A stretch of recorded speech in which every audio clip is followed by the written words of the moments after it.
Good morning, afternoon, and evening, everyone. Welcome to my Game Week 21 team selection video. Recording this on Monday morning, the FA Cup games have all finished. The next game week is starting Tuesday. It is a midweek deadline, do not forget. We did a fairly long, comprehensive pod last week, so I won't be covering the stuff regarding chip strategy as such in detail. I try to keep this short and talk more about my team. Don't really have plans much for future weeks, but I'm open to suggestions as always. First up, look back at game week 20. My score was 66 points. Brian Boomer coming in with 19 points, the hero of the game week. Didn't not really enough to get me a green arrow, but was pretty much a grey arrow. It was just 4,000 places down, so not been able to make up much ground. Hopefully January shall be a bit better. Henderson with just 2 points, Trent with 0, Gabriel with 2, Robinson with 1. So the entire defense combining for a total of just 5 points. Not much to say over there. Boomer, of course, 19 points, coming in big. Salah cap, 14 points. Palmer, 10. Sar with 2.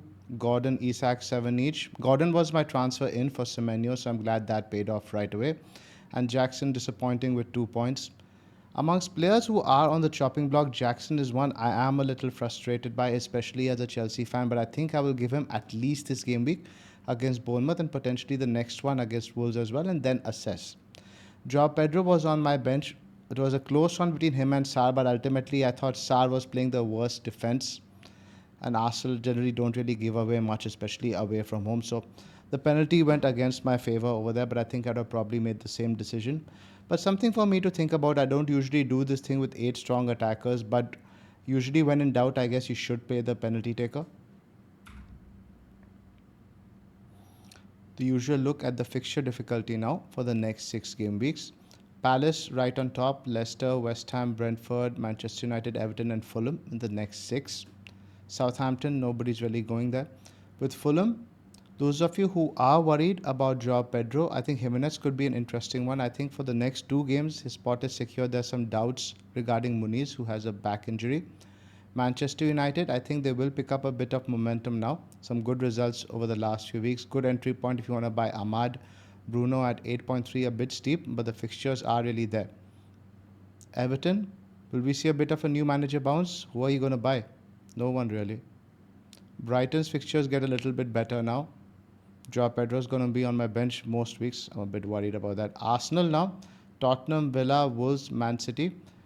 Less scope for rotation with Jesus' injury. I think Martinelli could be a decent pickup. I saw him getting into very central positions against Manchester United. Newcastle have Wolves, Bournemouth, Southampton and Fulham. Those 4 are really good. Right after that is City and Forest, not so much. Looking towards the bottom of the ticker, City's fixtures start getting a bit difficult after Brentford and Ipswich. I do think they are getting back to their best slowly.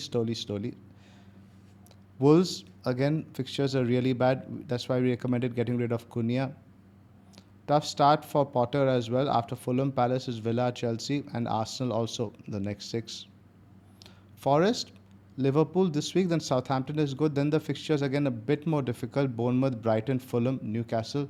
But at this point, Nuno is on the right to say, like Heisenberg, he is the difficult fixture. So nothing is really difficult for Forest at the moment. Chelsea, they have the home games now, 3 home games in the next 4 against Bournemouth, Wolves and West Ham. This is why I am tempted to give Jackson these games over the likes of Chris Wood. We looked at this table in the pod, so I'll just summarize it for you guys again. These are mids under 9 million, and a new development, what happened yesterday was that Harvey Barnes got injured. So there's less competition also now in the front 3 spots. I think Jacob Murphy has gone up a little higher in the pecking order than I was on the pod. In the pod, I wasn't so keen on him. Boomer's numbers again are picking up now. It helps when you just played Southampton, right? Gordon, Gibbs White, I still can't really recommend as a pick. Utara is an interesting one. He did play up top for Bournemouth, and that could continue over the next few weeks. Sarr didn't do anything in the FA Cup despite starting. Eze got the goal again. Semenyo, you guys know I don't really like. Diallo, I think Amad Diallo is a great pickup. Savio, under the radar differential, but bit too left field for me. I prefer Martinelli if you're going around that price. Look at forwards under 9 million. I don't think any of you are going to be buying Jamie Vardy, even though he's on top. Jackson's data is still interesting. The quantity of big chances has reduced, but with the fixtures, I do hope that will improve now. Jesus obviously is injured. If you're looking for a replacement, you don't have Chris Wood. I think that's an easy transfer despite the fixture this week. I think they can score against Liverpool. Wissa, if you're interested in more of a punt, Raul, as we mentioned, good for a couple of weeks, but we don't know how long Munir's injury is. Now, the odds for this game week, the top teams for goals are Newcastle, Manchester United, and Arsenal with 2.55 each. Liverpool just 1.9 away to Forest, Chelsea just 2.2 home to Bournemouth, City 2.35 away to Brentford. Captaincy is going to be quite split this week. I think the majority of the crowd, especially with it being a midweek deadline, a lot of times people forget to set their teams. I think Salah will be the most captain still by far. So I think it is a week you can go against him. I think the two candidates I'm looking at are Isak and Palmer. If you have Haaland, that's where I would go. I think Brentford will give up some chances, and I don't think Brentford will be as defensive. They'll want to go on the front foot against City because they see there are weaknesses there. Bruno Fernandes, again, bit too left field for me, especially considering Manchester United just played extra time. But the game is on Thursday. There's a lot of recovery time, so that shouldn't really put you off.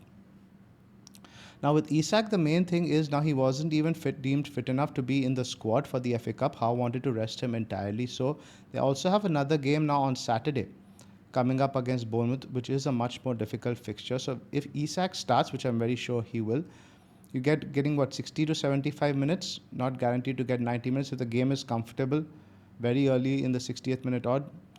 That's possibly the only thing that would put me off Isak, but in terms of his numbers, Newcastle's team form, and the opposition matchup, I think he has the edge. He is going to be a bit more captain, I think, though, than Palmer. So again, if you're looking to make up ground, Palmer is probably where I will go. Now, plug for Sleeper. You guys been following our content. You know what Sleeper is about. You have to pick the correct result every weekend. The QR codes are on the screen to download the app and to join our Pick'em League. Let's have a look at some of the matchups this week. Man City and Chelsea have the same odds at about 60%. Liverpool at 55%, still strong favourites against Nuno's boys. West Ham Fulham is quite close, 34-40 for each side. Palace strong favourites at Leicester. Newcastle, Arsenal and Manchester United, obviously the big ones this week, the bankers. I think Arsenal might find it a little bit difficult though. I think 71% is a bit generous over there. A quick look at the watch list for some keepers. If you're in the market, Alisson, Sells and Henderson. Henderson might have a potential blank in 29 now. Newcastle do make the finals, so something you need to watch out for there depending on your chip strategy.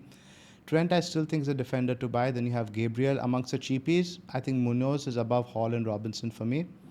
Amongst the mids that are not Salah, it's Palmer, Gordon, Sarr, Martinelli and Bumo.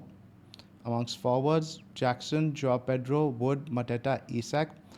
Not necessarily in any particular order. Most of you guys already have Isak, just amongst the forwards who I think are really worth considering. Gakpo may make it there, depending on some minutes over the next few, but rotation just seems likely. This is how I'm set up now for game week 21. I have 0.1 million in the bank, Henderson in goal, Trent, Gabriel and Robinson, Salah, Bumo, Gordon, Palmer and Sarr. Palmer is currently my captain, Isak and Jackson, with Joao Pedro on the bench. So with just 0.1 million in the bank, there's not much I can do. It's only one free transfer, so it does make sense to roll.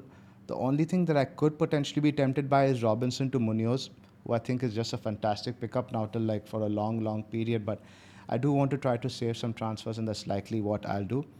If you see anything you guys think I should be doing, please drop a suggestion. Hope you guys enjoyed the video. It was a short one today with a shorter turnaround, so hopefully we'll have more to talk about in the upcoming one. Have a great game week. See you next time.